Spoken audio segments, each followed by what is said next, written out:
Boom! There it is, ladies and gents. Sometimes those go live buttons take a second. All right, let's do this. It is Thursday, and as our guest here pointed out, it is SHIT. So happy it's Thursday. Let's get this show on the road. Here we go. Shut up and sit down. Is your business in need of customers? Then you found the right show. Hernan Cias is the business bro, and he makes getting customers fun and easy. Watch, listen, and learn as each episode is designed to sell. Welcome to another episode of Business Bros. Yeah, there you go. All right, ladies and gents, who do we got on the show today? When people book a guest spot on our show, I ask them to give me 3 things that they want to talk about. Now, normally I use that information and their websites to write up their intros for the show, but today's guest had such a great intro when he booked, I just had to use it. So here it is. Number 1, the first thing he said, please don't wait for your life to fall apart to ask yourself the question, what if you had nothing to lose? There's always there are ways of imagining that without avoiding the whole your whole life falling apart thing. Number 2, be brave and establish your own path. It may be the key to your success and happiness. And number 3, business is a science, not always an art. Many key fundamentals can be learned, and there's no reason why a plumber can't start an online coaching business or a software tool for plumbers. I mean, how awesome is that? That is the spirit of entrepreneurship that we love talking about in the show. So let's welcome to the show from Beachview Coaching, Todd Randall.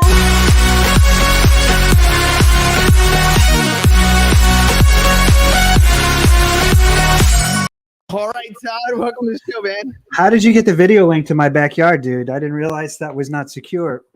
I gotta wrap that up. Google Earth, we just locked it in. I don't know. All right, fair enough. Sweet, Nice dude. to talk All right. to you, man. You too, man. Welcome to the show. Let's start off with the obvious. You are hopping on podcasts. You made your way onto the Business Bros podcast. Why are you on the show? Why are you doing this? Because I want to know. Yeah, I think my story is interesting because my life has fallen apart a few times and I've been able to put it back together. And so that makes for a provocative, podcast chat. I think the other thing too that's interesting about my story is that I've achieved something that a lot of people are kind of shooting for right now, which is a sense of remote work. But I'm just a regular Joe. Like, I didn't have an innovation. I didn't start a social media platform. I didn't come capitalized. I didn't use VC. I'm just a guy who was what do they say? A cog in a wheel of a large corporate organization.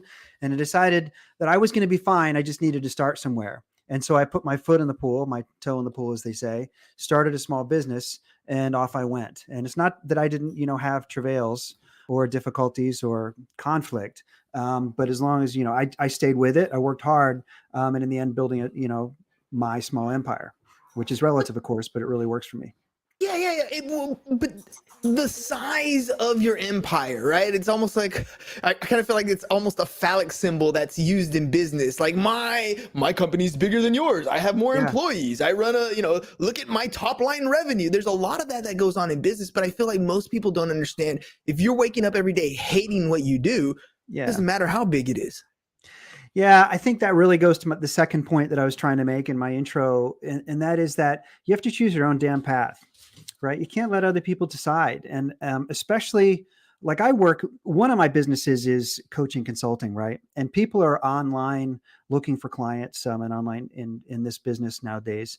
And there's a lot of, social media is a tool where people showcase the very best of themselves. It's not really a tool for honesty and transparency. It doesn't show the whole world in a way like a reality TV show. It only shows the very best of people.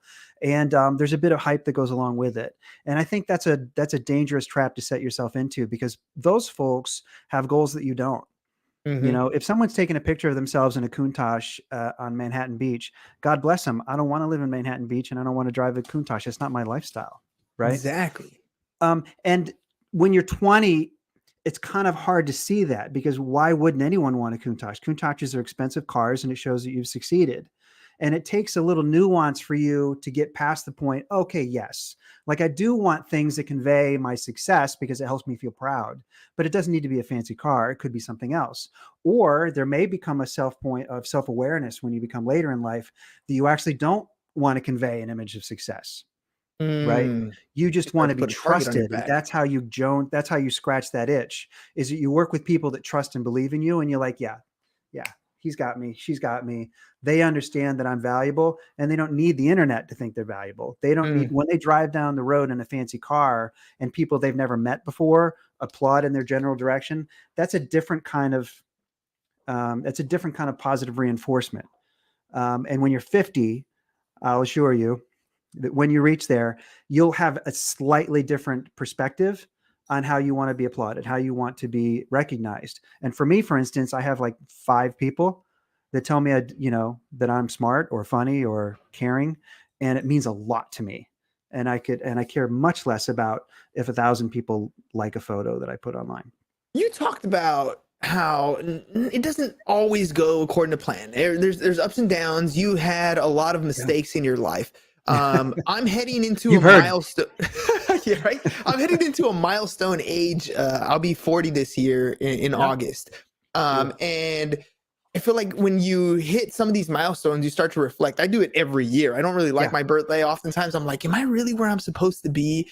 And I feel like I've had a lot of external pressure or external anchoring, right? Like maybe it's my parents have set a bar for what life is supposed to be like. And I'm doing a lot of this contemplating.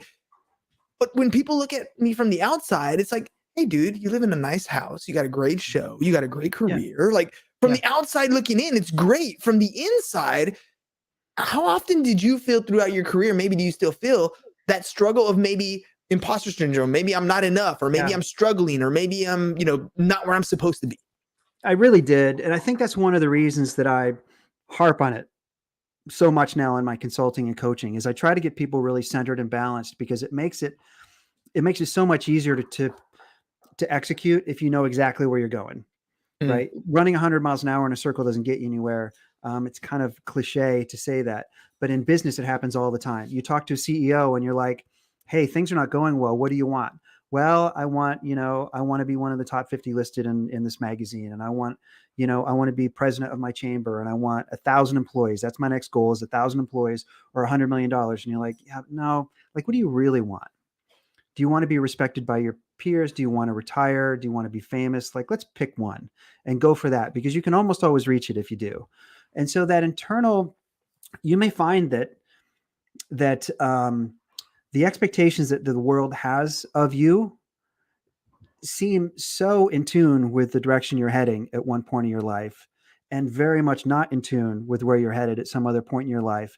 And if you're smart enough, you'll stop and re-examine. Like, one thing you said that I really like is you say, like, I'm constantly re-examining, like I'm looking at that from the outside in and measuring myself against some milestone. That's not a terrible thing. The question is, whose milestone is it? Right. Whose benchmark? It doesn't effing matter. It really doesn't, if you're measuring against a benchmark of someone that you don't know, especially if you don't know them. Well, okay. Well, let me say this, because I understand measuring the benchmark of somebody you don't understand, or somebody you don't know, something that you see that you think is a shiny object that you start to chase. Yeah. But what is, I'll give you an example. In my case, I grew up in a pretty Brady Bunch family. I mean, my parents don't curse, they don't drink, they don't smoke, they go to church all the time. I mean, the epitome of what you think a perfect relationship is, like, that's where my parents are, right? And so for me, that's the anchor. And growing up, it's a high expectation. In my mind, that's not really the life I wanted to lead. I wanted to seek the fame, the fortune. I wanted to be a professional ball player, like all these other things. But I ended up becoming just like my parents. Right? I mean, and that's not a bad thing. Good or bad, yeah. Good or bad, it's not a bad thing. I have a great life. Yeah. But I do sit here sometimes, especially like today, for example, and I wonder, like, I feel almost lost at times, even though everything looks perfect. I'm sympathetic. Let me tell you a story that may resonate with some of your listeners. So I was, when I was 40, I had just quit corporate. I was doing super well, and I had fame and fortune and prestige within my world. I was making a ton of money, and I wasn't, for whatever reason, fully satisfied with that. I wanted to do my own thing. So I quit and started looking around for a small business to start, because I didn't have a great idea. I didn't have a Rubik's Cube in my backpack or a software idea or some platform to start with. And so I thought, well, I'll just buy an existing business or I'll start one and we'll go from there. Right.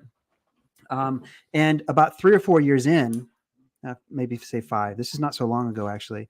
Some of the businesses, I had 4 businesses set up, and I was by all means, most measures, I was killing it. Right. And the industry started to turn in ways that were out of my control. I didn't see them coming. We had staffing shortages. We had supply shortages. One of my leading business partners started to go sideways, and I was having a hard time controlling that. And I thought I might lose everything. Now, I had a penthouse apartment overlooking the beach. I would play polo with my friends on the weekend. I traveled all over the world. I was single and dating happily. Like, I felt like I had the world by the balls, right? And all of a sudden, like, I thought not just one, not just 2, but all 4 businesses could go sideways at the same moment. And I can't, like, all the things that I just mentioned, a fancy place to live, a nice car, highfalutin friends, whatever, highfalutin sports, like all those things, I couldn't do all of them.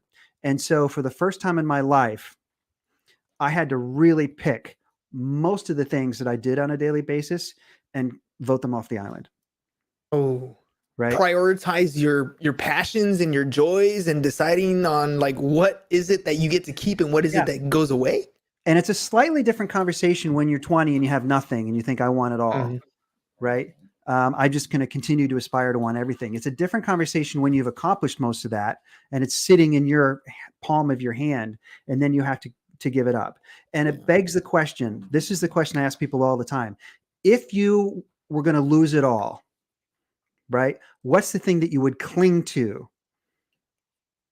Right? At risk of losing your fingers. What's the thing you would cling to if you were going to lose everything else? And I had to ask myself that very tough decision about what that was going to be like. Like I said, I was single at the time. And I thought, well, geez, I don't want to lose my pride. Right. Yeah. But my pride is not as important as my health. Yeah. Very true. And I love the place that I live. It gives me lots of balance and happiness and everything. But the businesses are what's going to drive my financial security in the future. So I'd rather give up my comfortable place to live than the businesses. And what I chose, here's what I did. I took everything I had out of this penthouse apartment overlooking the beach, and I moved it into storage. I bought an old truck and a dumpy RV, and I lived in that for 2.5 years until I got the businesses turned around. Sometimes, wait, hold on. First of all, huge.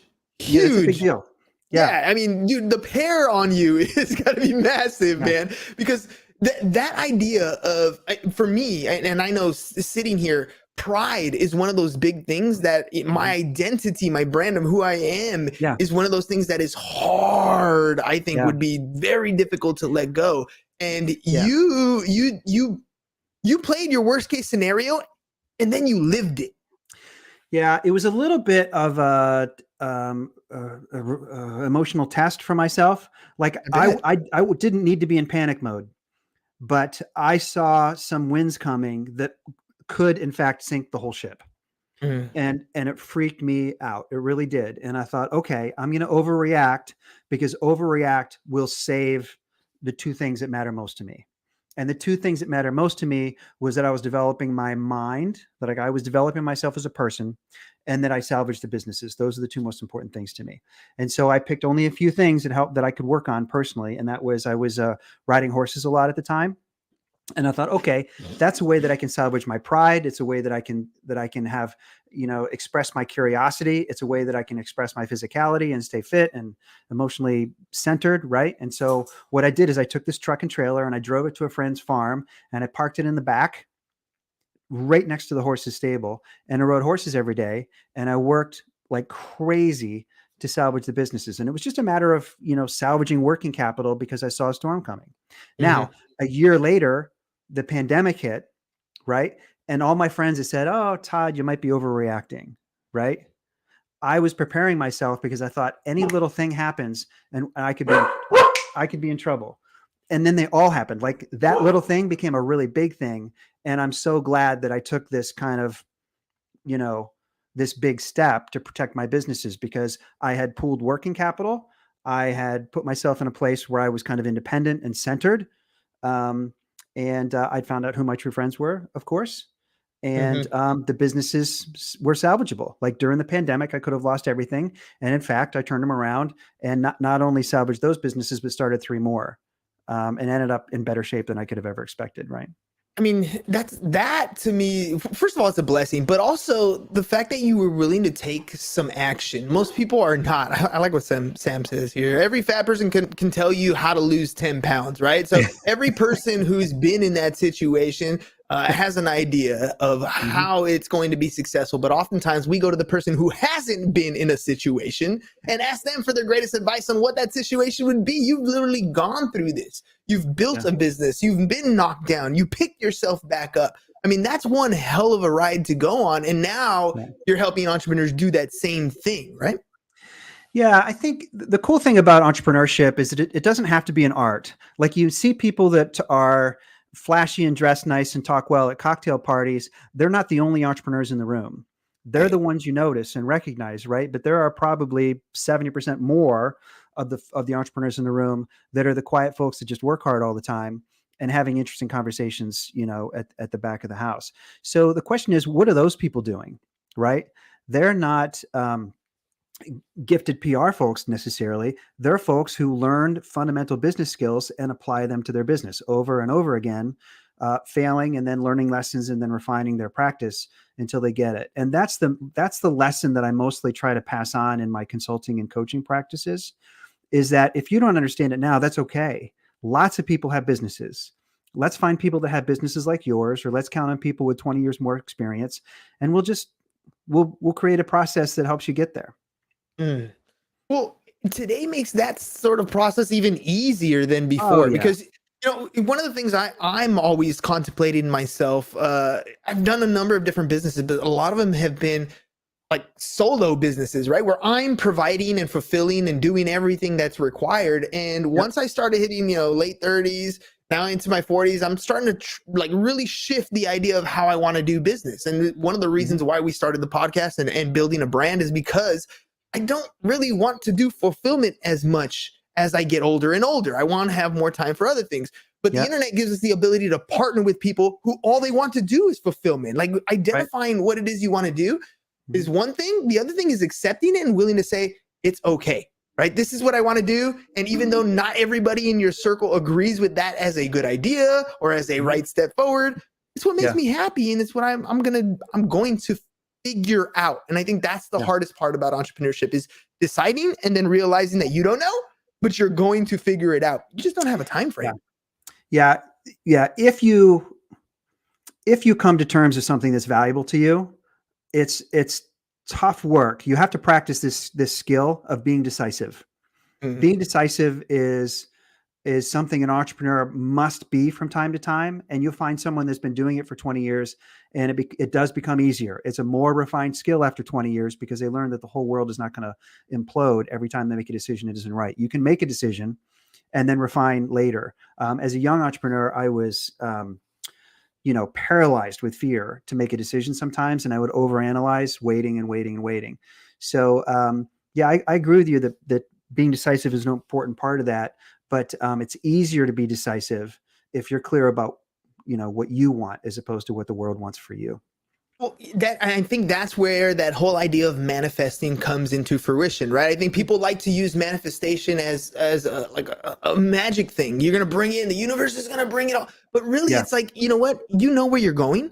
And even though you're taking baby steps and you're tripping all the way there, you're eventually going to get there as long as you take action.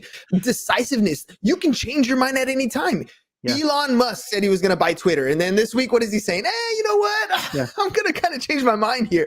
And we're talking multiple billions of dollars in a purchase. And he was able to say, I'm going to do it. And then a while later saying, you know what? I'm going to change my mind. And that's in the full public eye. And yet us, the small entrepreneur, we won't make a decisions, and the consequences are so small and they pale in comparison, right? I love your expression of tripping all the way there. Good entrepreneurs learn how to trip forward, It's absolutely right. It's inches closer to their goal. It totally is. Okay, so Tell me about your coaching practice. When people meet with you, when they talk to you for the first time, I mean, I feel like everybody needs to have a coach in their life, but not every coach is meant for every person. What's it like working with you? No, yeah. So I try to be Uncle Todd. I try to be in your camp and help you get what you want. There are lots of coaches out there who really like taking on projects. They like to accomplish some single business objective. I think that running a business requires sage counsel. And I wish I had more of it when I started mine. I was a little maybe overconfident that I was just going to learn the skills. I'm a little bit like the man in the car that doesn't want to stop for directions. When I started my business, it's like, yeah, I could ask, I could find people who've done it before, but I know I can figure it out. So why wouldn't I? And then I don't have to embarrass myself by telling people that I don't know. And as I have had more experience with different types of companies, I have used that as an excuse.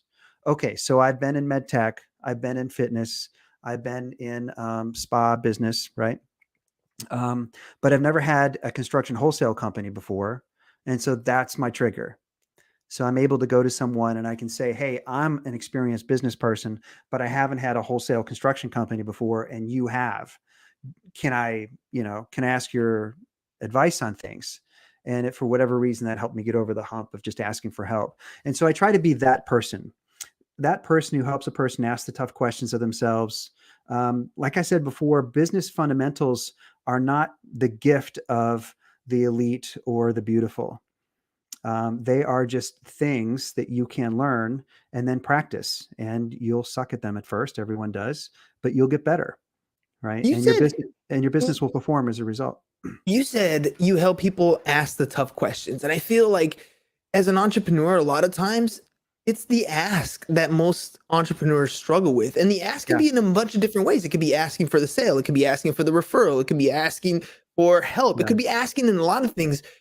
Do you think it really boils down to if you were able to just not worry about what other people think and what other people say and ask those questions and have those tough conversations, a lot of the troubles would go away? Yeah, let me give you a good example of that. So a lot of people like to run their businesses online these days. It's a good way of reaching a large audience in some forms. In some cases, it's better to be local, right? But a lot of people are using online social media tools for like PR and lead generation, et cetera. And when I do any consulting engagement, I always ask them what they're in it for. And I try to ask 3 or 4 ways of finding out if they just want to be famous, because social media is a way to get your image and your counsel and your, likability out to thousands and hundreds of thousands of people if you want. And people that spend a lot of time online, sometimes this is a big driver for them. And what I try to do is I try to help them understand that it's okay, right? It's okay if that's one of your drivers, but please, whatever you do, identify it now so that you can feed that need.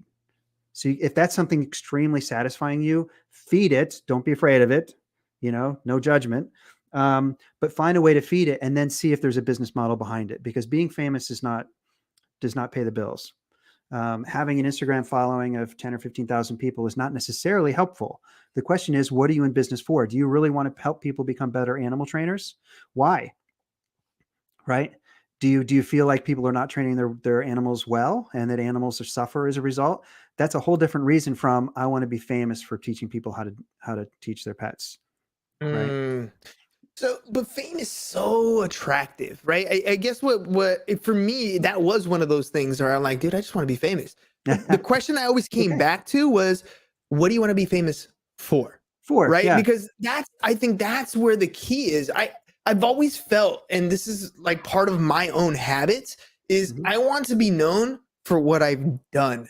Right. And this is, the hard work that I put in. I want to be recognized for that, the lives that I've changed. I want to be recognized for that. Not really because I'm cute or because, not that kind of fame. I want to actually have made an impact. But when you think of it in fame, like, how do you do that? Is it educational? Is it entertainment? Is it, is it through my business? Is my business even the type of business that can make me famous? Like, all these questions start popping into my head. Yeah. Like I said, you have to go back and allow yourself to answer the questions honestly. And sometimes you just have to ask them in different ways. and you'll find that your answers are inconsistent and you have to go back and find out why. Right.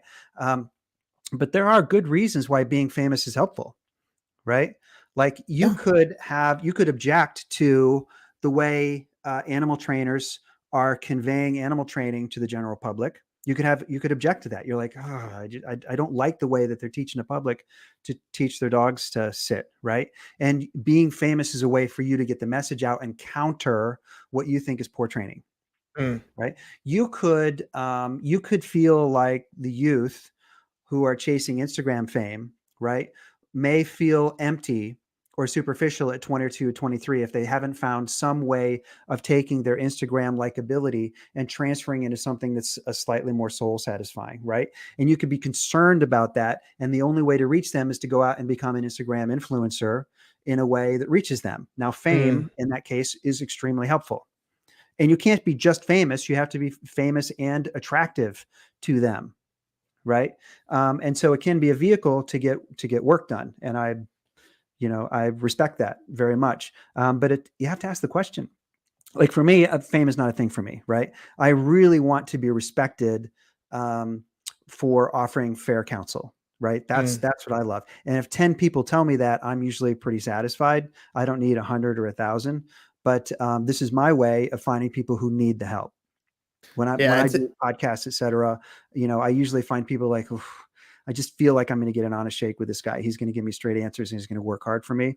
And, so it's a lead generation tool for me.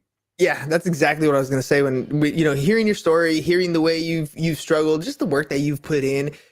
It's like, you know what, this guy I can get behind, right? I'm behind on my bills. I'm struggling to make my car payment. I'm struggling to pay the rent on my apartment or whatever it is. That's the guy I can connect with. He was there. He was in that same situation. He's worn my shoes, maybe not literally, but he's worn these shoes, right? And he's walking that same path. He knows how to fall forward. That's who I want to get behind. So if people want to reach out to you, Todd, how can they do that? Yeah, I was not a big fan of websites because I felt like people were just building them for vanity reasons. But I find that people do want a place to go and learn a little bit about me before they join my consulting groups or engagement series. And so I built a website recently called Beachview.com. .biz? I'm sorry, Beachview.biz. So www.beachview.biz, and it's got a little introduction of what our team is like and how we might be able to help you. We run businesses. We have 4 or 5 active businesses right now. We do revenue of $7 or $8 million a year for those 4 businesses or for 4 or 5 businesses. So, we're just like you. We run businesses every day. We come in and we open the doors and we do our books and hire staff and create processes. And so those are things that we work on every day, and we can share our lessons with folks who want to run a business in a convenient way. You've been on the podcast tour trying to get your message out, finding that ideal customer or client, essentially, to help take them to that next level. Kind of a selfish question because we love video testimonials, but you've been on a lot of podcasts. What was your experience like on the Business Bros? Oh, you're fun. You're way more fun than most podcasts. Let's start with that, right? I think there's a cool energy about podcasts that is very authentic in yours. The curiosity element is it just makes it interesting to talk to you. I listen to a lot of podcasts. It's one of the reasons I like doing them is because I'm on them all the time. Like I download, Spotify and iTunes and Apple constantly. And I find to make them interesting, who's the comedian turned martial arts? Joe Rogan? Joe Rogan. Yeah. Sorry. He's one of my favorites because he's so damn curious. Like he really wants to know the answer. And he invites people on his program all the time that he may not agree with because he wants to understand their perspective and their context. And so, yeah, my experience with your show is that you're a person who genuinely wants to get to know other people and, learn some little tip from them and make it fun. I always call it the cheat code, man. Like you can read books. I do that. I can listen to audiobooks. I do that. I listen to podcasts. Definitely do that. But nothing beats having a conversation with another entrepreneur, somebody who has their own life experience, who's can teach you things that you've maybe never even seen. And I always relate it to the Matrix. Every time this mic comes on, this camera comes on, it's like I'm plugging myself into the Matrix and I'm uploading all the stuff that you get to share with me. So, Todd, thank you very much, man, for coming on the show. It's been It's been a blast. I can't believe 30 minutes have gone by. Before Already? we head out, Yeah, right? so short. Yeah. Before we head out, is there anything that maybe we didn't cover? I maybe didn't ask, we missed, or last thoughts? I think people who want to run remote businesses, because this is a big thing nowadays. People don't want to go into an office. They want to run it remote somewhere where they're comfortable and near their family and kids and safe and all that. It really takes a business skill called delegation. And I think that it's one of those things that I encourage people just to work on that one skill, as opposed to assuming that the business that you start is the answer. Like, becoming an Instagram influencer is not the only way to run a remote business. I have a construction wholesale company, and I have a gym, and I have a consulting and coaching firm, and all of those are remote, and they're very different types of businesses. So I encourage people to take the business that you do love, or the business that you want to be in, or the business that you're in because you have to be, right? And just learn the skills about how to make it remote. Delegation is probably the magic trick to that. It's possible, ladies and gents. It's totally possible, especially in 2020, where it's even more socially acceptable for you to hire employees to work around the world, to work remote, wherever it is that you want to do. So if you're interested, ladies and gents, beachview.biz. Beachview.biz is where you can find Randall's information, or you can follow him on social at Beachview Coaching. But I suggest you just reach out, have a conversation. I mean, look, 30 minutes have flown by. I mean, we've gotten to talk about, selfishly, because it's my show, get to talk a little bit about what I'm going through and relate to a coach that's out there that has a very similar situation. Sometimes we just need that business therapy, because business isn't easy. There's always going to be struggles. We have emotional ups, emotional downs. And sometimes you just need somebody to talk to and walk you through those things. Todd can be that person for you. So go to beachview.biz, beachview.biz, or follow him on social at Beachview Coaching. I was going to say .com, but no, at Beachview Coaching. All right, Todd, thank you very much, man, for being on the show. Really appreciate you taking the time, and enjoy the rest of your SHIT. So happy it's Thursday. I am happy it's Thursday. Nice talking to you. All right, ladies and gents, we'll catch you guys again mañana. Peace. And we're out. Thanks for watching The Business Bros. If you're ready to get more clients and want to work with The Business Bro, visit our website, www.businessbros.biz, and click on the Need More Customers button, or learn how to generate more referrals with our video testimonial packages. Go to www.businessbros.biz.